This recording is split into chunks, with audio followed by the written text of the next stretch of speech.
In the heart of Lagos, where bright lights never sleep and secrets move faster than traffic, three friends ruled the streets like queens. The city had seen many big girls, but nobody shined like Lilian, Precious, and Nancy. They lived like queens. They walked like they owned the entire island. And they spent money like water. People called them the Lagos Big Girls Trio. Lilian was a top social media influencer. A video from her could sell out a whole market. Precious was the owner of a successful luxury hair brand. Her wigs were famous in Lekki and beyond. Nancy was a fashion designer with a female-only studio. She styled actresses and politicians' wives. They were beautiful, rich, and extremely powerful. But they were also damaged. They all had one thing in common: pain caused by men. Lilian had been cheated on so many times, she stopped counting. Precious found her ex using her money to sponsor another woman's birthday. Nancy, the quiet one, carried the deepest wound. Her uncle had abused her when she was young. The scar changed her life forever. So one night, in their huge Lekki mansion, they made a vow. No boyfriends. No male friends. No trusting men. Forever. They sealed the vow with glasses of champagne. Instead of falling in love, they turned their pain into a mission.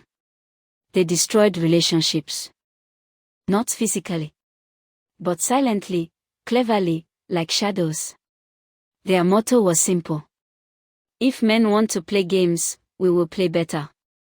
Their domestic staff were all female, cleaners, security guards, even the driver. They fired every man in their space. And out of anger, they began a mission. Online and offline, they exposed cheating men, set traps for layers, scattered relationships, leaked screenshots, stage setups, anything. Women celebrated them. Men feared them. And the trio didn't regret a thing. Their former chef, a woman, had been caught stealing countless times, was kicked out, and they desperately needed a replacement. Only a woman, Lilian insisted. No man should enter this house, Precious added. Nancy simply nodded. They posted a vacancy online. Female chef needed immediately. Good pay. Across Lagos, a young chef named Emmanuel sat on his bed, staring at an eviction notice. He had just lost his job at a popular restaurant. No money. No hope. Nothing. Then he saw their job advert. Female chef only. He sighed. Now what? But hunger will make a man think fast. The next day, Emmanuel transformed. He wore a wig, applied light makeup, tied a scarf, padded his chest, and wore a flowing gown. He renamed himself Emanuela, but everyone simply called him Ella.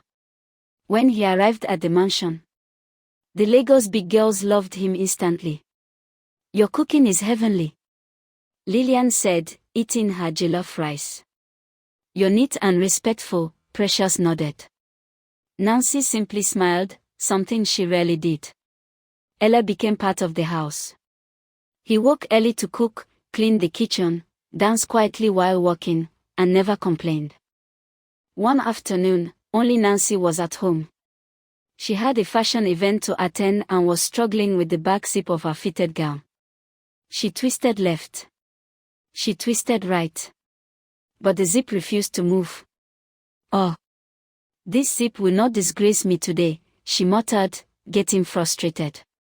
Then she shouted. Ella. Ella. Come and help me, I beg. Emmanuel, dressed as Ella, hurried in from the kitchen, wiping his hands on a towel. Yes, ma, he replied in his soft, fake feminine voice. Nancy turned her back to him.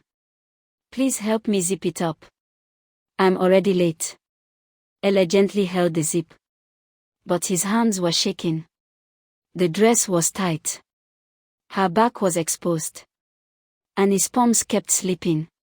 He finally dragged the zip up, almost too quickly. Nancy winced. Oh. Take it easy now. You want to peel my skin? Sorry, Ma. Sorry, Ma, he said, stepping back. Nancy faced him and narrowed her eyes for 1 second. Almost like she sensed something wasn't right. Then she shrugged. You're too jumpy, Ella. You act like man sometimes, she joked. Ella froze. Her eyes scanned his face. But Nancy laughed and walked away, picking her handbag. Don't worry, it's your nature. Make sure you cook pepper soup when I come back. Ella exhaled deeply the moment she left the room. His heart was beating like drum. If she had turned around at the wrong time. Just once. His disguise would have finished that day. They trusted him so much that they let him see their secret board. The board where they planned which man to destroy next. Ella pretended not to notice. Then something happened. One night, the trio set up a wealthy man they believed was cheating. They posted edited screenshots, fake chats, and even arranged girls to pretend as side chicks. But the next morning, Ella stood in the kitchen, holding his phone with shaking hands. The man they destroyed was his elder brother. A good man. A faithful husband. A father of 2. And now his home was scattered. The wife had left with the kids. Their mother was hospitalized from shock. Ella couldn't breathe. That night he cried silently in his room. Months later, chaos struck. A small fire started in the kitchen from a forgotten gas burner. Smoke filled the house. The girl screamed. Nancy froze, fire terrified her. Ella didn't think twice. He dropped the wig. Snatched off the gown. Used the fire blanket. Grabbed the extinguisher.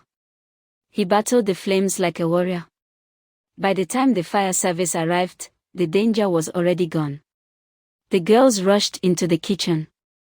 Eyes wide. Shocked. Ella stood there. Wig on the floor. Chest padding scattered. Dressed like a man. Silence swallowed the mansion. Lilian whispered. Jesus. Ella, you're a man. Emmanuel finally spoke. My real name is Emmanuel.